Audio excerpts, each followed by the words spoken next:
Should gender-affirming surgery be banned in the U.S.? What is gender-affirming surgery? Gender-affirming surgery gives transgender people a body that aligns with their gender. It may involve procedures on the face, chest, or genitalia. I will not be going into detail, but basically it is pretty much irreversible and it has an 85 to 90% success rate. Between 100 to 500 surgeries are conducted each year, and the surgeries range from the price of $7,000 to $50,000. Should this surgery be illegal? Yes, the surgery is unnatural, many people are peer pressured into getting it, and being irreversible, many people regret it in the future. Also, in today's society, children are being brainwashed into being trans by their mothers. And this Twitter user right here attests for it. She claims that when she was in a lesbian relationship with her girlfriend, she was peer pressured into becoming a male, and since then it has complicated and quote-unquote ruined her life since then. No, first off, that is a small percentage of people that are trans that were peer pressured. The moms of children aren't brainwashing them, just letting them explore their inner natural self. In fact, statistically, 62% of people that detransition are pressured by society to do so. And if we're just pulling out random scenarios, this woman, a YouTuber, has a full video called "Becoming Trans Was My Choice." The reason society isn't accepting to trans people is due to it being completely unnatural. God created man and woman, and for thousands of years that's how it's been. Why are people randomly becoming trans thousands of years after the fact?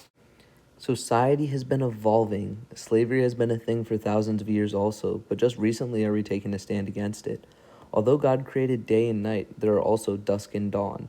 God's creations exist within spectrums. In fact, there was a burial that was dug up in 2011 that came from the Copper Age, and the way the male was buried is possible evidence towards a third gender, and this would have been a caveman. It does not get older than that. Although some of God's creation exists within spectrum, he made a clear indicator on who is male and who is female. Actually, there are rare exceptions to this indicator that you are talking about, where people can be born with both indicators, where they should go through the surgery to clear up the confusion. Those are some insanely rare exceptions.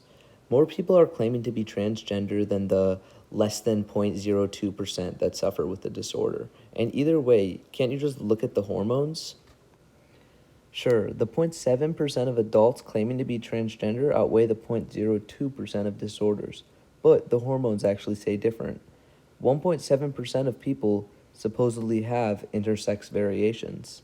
This is where I'm going to stop because then you hit a gray area. There are very controversial and opposing information on what is considered intersex and whether you consider to be the wrong gender from birth. This is what causes most people to go through the surgery because they believe they were mislabeled to start with. Well, how does this debate relate to society today? Well, just recently, April 25th, a bill was passed. This bill states that any individual under 18 years of age would not be allowed to have the surgery or be referred to any kind of puberty blocking drug. In fact, the case became so big that a comedian on SNL was seen wearing a Protect Trans Kids shirt during the time of the case. And something that has become a much more common occurrence throughout YouTube Shorts, Instagram Reels, TikTok, has been parents having their children cross-dress.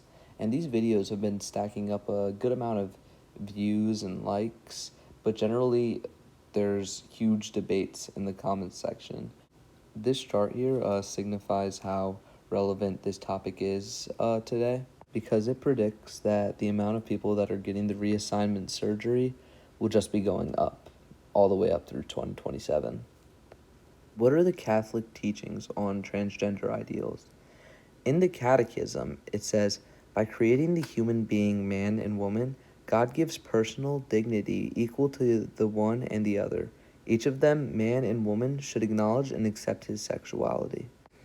But when Pope Francis was confronted by the LGBTQ about gay people, he would respond with, if they accept the Lord and have goodwill, who am I to judge them? This could be interpreted towards trans people also.